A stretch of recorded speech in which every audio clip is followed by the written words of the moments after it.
memungut biaya pada mitra, meminta, dan dia akan menangkan, dia janjikan kemenangan proyek. Itu 27 miliar. Selama kami masih di pertanian, kami tidak beri ruang koruptor, mafia yang bermain-main di kementerian. Bukan saja mitra kami yang bermain-main, tetapi internal juga. Baru-baru kami pecat. Ya, Bapak minta di Rut Pupuk Indonesia pecat manajer yang dianggap merugikan. Di internal pertanian. Kami pecat. Iya, kami pecat. Di kementerian bukan sendiri. Copot ya, pecat. Iya.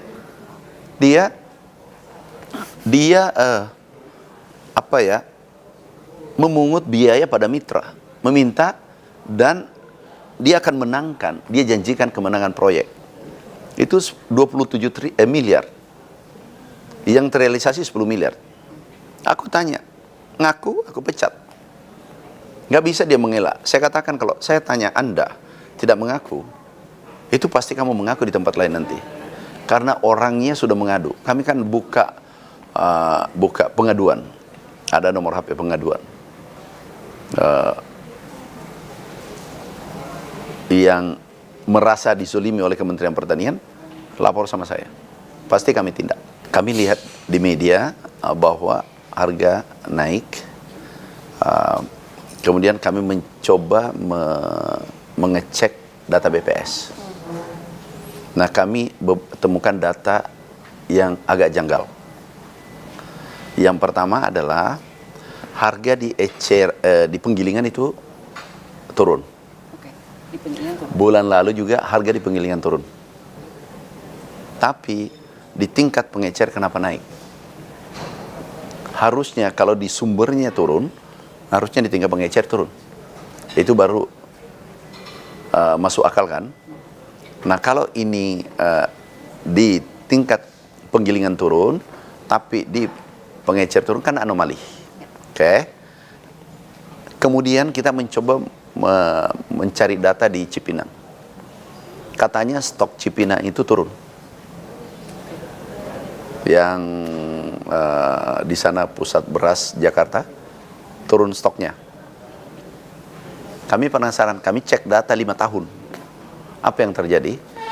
Kita pelajari 5 tahun, kami pelajari subuh tuh, beras yang masuk itu, keluar masuk, 1.500 sampai 3.000. Tiap hari. Ada anomali tanggal 28, sebelum BPS merilis. Langsung, yang keluar 11.000 ton. Kita konfirmasi ke sana, katanya, ini memperbaiki data. Berarti data yang dulu 5 tahun salah semua. Iya kan? Kalau dasarnya memperbaiki data beras. Kalau dasarnya memperbaiki data, berarti 5 tahun sebelumnya salah semua. Iya kan? Cara pengambilannya dan seterusnya.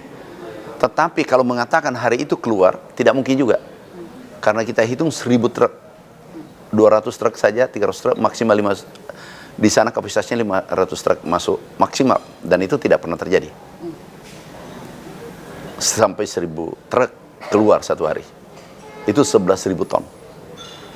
Jadi ini sesuatu yang janggal sehingga tim turun ke sana, belum mendapatkan jawaban, kami minta Satgas Pangan turun. Harus mengecek. Melihat angka BPS ada anomali, melihat angka di pasar Cipinang ada anomali, kita harus cek. Kalau kita hitung harga di tingkat produsen itu katakanlah 12.500, 12.000 lebih, terus 12.700, terus di pengecer itu 14.700. Artinya apa? Ada delta selisih 2.000 bahkan sampai 3.000. 2.000 ini kali produksi selama 5 bulan 21 juta ton. Artinya apa? Yang didapatkan middleman ini itu 42 triliun. Tapi petaninya dapat hanya 1 juta sampai 1.500.000 per bulan. Ini ada ketidakadilan kalau seperti ini. Nah, ini kita harus beresin. Karena kita ada harga eceran tertinggi. Sudah ada. Ini ada arahan juga. Dan kami pasti mengecek lebih detail nanti. Nggak boleh dibiarkan petani merugi, konsumen merugi, sementara ada middleman yang menikmati kerugian kedua belah pihak itu. Sebenarnya ini kan selaras dengan arahan Presiden ya. Pertama, dari awal food security, ketahanan pangan, yang akhirnya mengerucut ke pemangkasan, mengutip kata Bapak, middleman. Iya. Supaya apa? Supaya petani optimal. Iya. Itu adalah spiritnya. Iya. Secara manajerial, apa yang dilakukan berbeda oleh Bapak dengan tim? Karena dalam 6 bulan sepertinya growth-nya luar biasa, itu Iya. satu. Dan dua, menangani yang nakal. Iya. Payung hukum ada. Iya. Penegasan sekarang saya bisa lihat dari Bapak ada, tapi yang tidak suka juga banyak sekali. Oh iya, Bagaimana Bapak menanggulangi itu dan tetap istiqomah? Gini, jangan menghabiskan energi memikirkan orang yang tidak senang dengan kita. Itu mubazir. Tidak mungkin orang kita bisa, orang mereka puas semuanya terhadap kita 100%. Impossible. Atau almost impossible. Hampir tidak mungkin lah. Mereka puas dengan apa yang kita lakukan. Dan itu normal. Itu wajar. Sangat wajar. Yang tidak wajar kalau semua puas. Contoh, importir. Kita kan tidak impor nih. Untung 2.000 saja kalau impor. Kalau 2 tahun ini 7 juta. Itu 14 triliun untungnya. Ini didapatkan hanya 1 bulan, 2 minggu. Pasti tidak senang kan? Karena infrastruktur gudang, pegawai sudah dibangun semua kan? Sejak puluhan tahun tiba-tiba kita stop impor. Itu pasti tidak senang. Dan banyak yang mempelesetkan data-data. Kita harus perangi. Nggak boleh. Selama kami masih di pertanian, kami tidak beri ruang koruptor, mafia yang bermain-main di kementerian. Bukan saja mitra kami yang bermain-main, tetapi internal juga.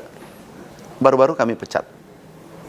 Ya, Bapak minta di Rut Pupuk Indonesia pecat manajer yang dianggap merugikan. Di internal pertanian. Kami pecat. Baik. Iya, kami pecat. Di kementerian bukan sendiri? copot ya, pecat. Iya. Dia memungut biaya pada mitra, meminta, dan dia akan menangkan, dia janjikan kemenangan proyek. Itu 27 miliar. Yang terrealisasi 10 miliar. Aku tanya, ngaku, aku pecat. Nggak bisa dia mengelak. Saya katakan kalau saya tanya Anda tidak mengaku, itu pasti kamu mengaku di tempat lain nanti.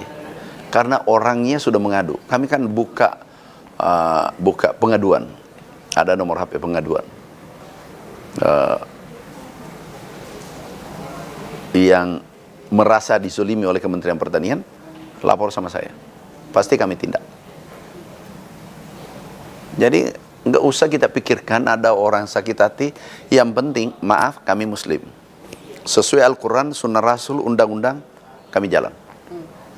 Nggak usah mikirkan orang sakit hati. Risiko tertinggi nanti adalah mati, dan kita pasti alami. Jadi nggak usah mikir, habis energi memikirkan yang tidak penting bagi saya.